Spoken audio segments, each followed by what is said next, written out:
Welcome back. So this is our last video on JavaScript objects for the next few units. And in this video, we're going to cover JavaScript methods. Before we do that, I just want to explain my setup. I have a simple HTML file, and all I have is a few notes here just for us to follow. So you absolutely don't need to type this up if you want to follow along. You can just do this in the console or make your own file, but you don't need this HTML. So what I'm going to do is start by talking about what methods are. So in JavaScript, we've seen that we can make an object. I'm just going to make one called obj, and we can put whatever type of data we want inside of that object. So we could have a name, that's a string, Chuck. We could have an age, that's a number. We could have it is cool, that's a Boolean. We could have friends, which is an array. And friends can just be Bob and Tina. But what I'm interested in showing you in this video is that we can actually add functions as properties to an object. In that case, they're actually called methods rather than properties.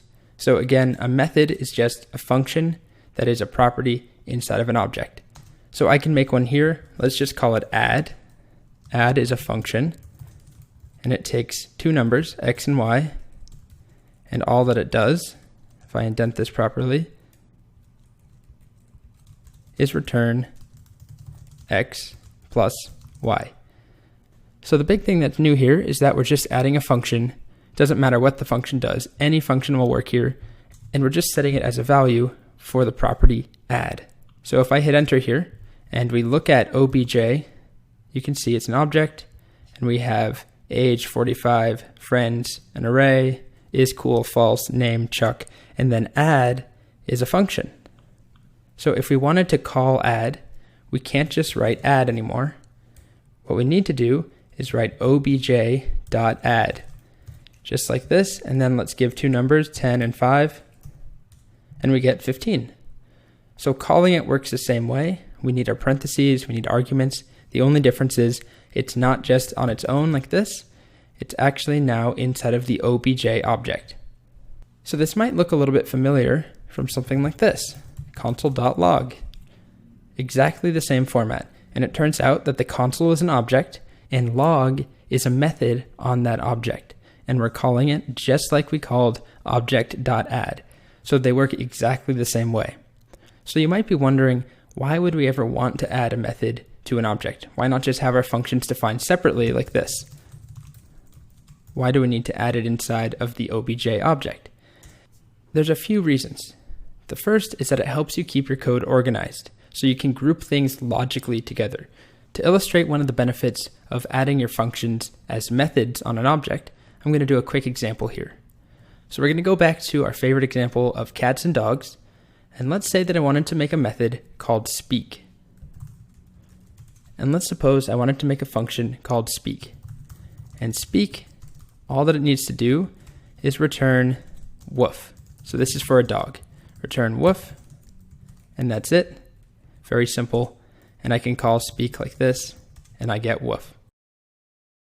Let's suppose that I also want a method called speak to work for cats, and it should return meow. Well, if I write function speak, and I return meow, and this time I call speak, I get meow. But now I have no way of accessing my original speak that returned woof. So what happened here is something called a namespace collision. So that's just a fancy way of saying that we have two different things that have the same name. So if we instead added these functions as methods to an object, we could have two different things named speak by putting them in different namespaces. So it's really simple to do that. We could just make something called var dog space, and that's just an empty object. And then we just say dog space dot speak is a function, and we return woof. And we do the same thing for var cat space. So dog space and cat space are just names I'm making up, and they're just going to be empty objects that we add our methods to. So then I can say cat space dot speak equals function, and all we do here is return meow. So if I want to call speak for a dog, I want it to return woof, all I have to do is write dog space dot speak. And if I want to see meow, all I need to do is run cat space dot speak. So again, this is just a nice way of organizing our code, first of all, so that we could have a bunch of methods that are grouped logically together. So all the dog methods go into that dog space, all the cat methods go into that cat space. But it's also a way to avoid these namespace collisions. I know by now you're tired of dogs and cats, and it doesn't seem like a very real-world example, but I can assure you the same exact logic applies for something like comments and posts and tags. We might have a method called new or delete. For comments, we might have one called delete for posts, another one called delete for users, and we need to have those namespace properly so that they don't all conflict. So rather than just writing delete, we would have user.delete, and then we might have post.delete and comment.delete. And we will see things like that all the time when we get to back-end programming. So to sum up what we've covered so far, we're able to add methods to an object, which means we're adding a function as a property. And we can add it just like any other property, treat it just like a string or a number, and that's because functions are values in JavaScript. We can pass them around, we can add them as a value to an object, which is really, really useful. The second thing we talked about is why you would ever do that. The first reason we talked about is that it prevents namespace collisions, which really just means we can group code together. That means that we can have properties and functions and methods that are named exactly the same way, except they're stored in different objects so that they don't conflict.